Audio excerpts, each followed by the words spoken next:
Sugatan ng 2 minor de edad sa sunog sa Barangay Marulas sa Valenzuela kagabi. May unang balita live si Bea Pinlac. Bea. Igan, 8 pamilya ang nawala ng tirahan sa sunog na sumiklab dito sa Barangay Marulas, Valenzuela City kagabi.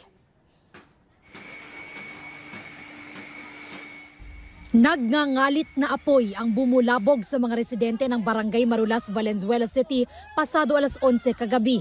Pagkapal ng usok, di lumabas na kami sa may pinto. Pumasok pa ako sa bahay namin, kinuha ko yung mga timba.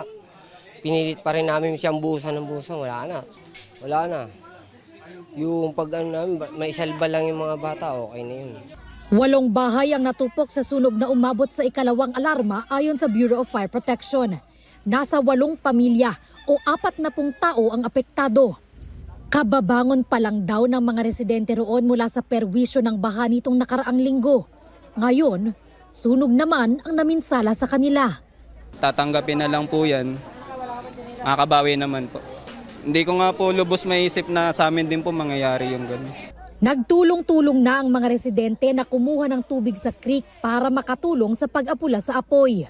Ayon sa BFP, sugatan ang isang binatilyong 13 taong gulang at ang kanyang babaeng kapatid na edad 10. Sa bahay umano nila nagsimula ang sunog. Based po sa ating report ng mga kapitbahay, napag-iwanan po itong mga bata sa bahay ng walang bantay. Most likely po is napaglaruan nila po yung mga kandila, kaya po nagkasunog.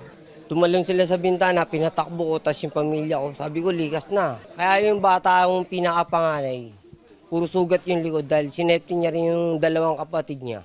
Nagpapagaling na ang 2 bata sa ospital. Pasado alas 12 ng hating gabi nang tuluyang maapula ang apoy. Humigit kumulang 1 milyong piso ang halaga ng pinsala ayon sa BFP.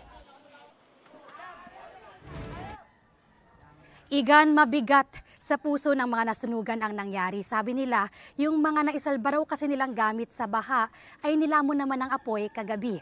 Ang panawagan nila ay tulong para tuluyang makabangon. At yan ang unang balita mula rito sa Valenzuela.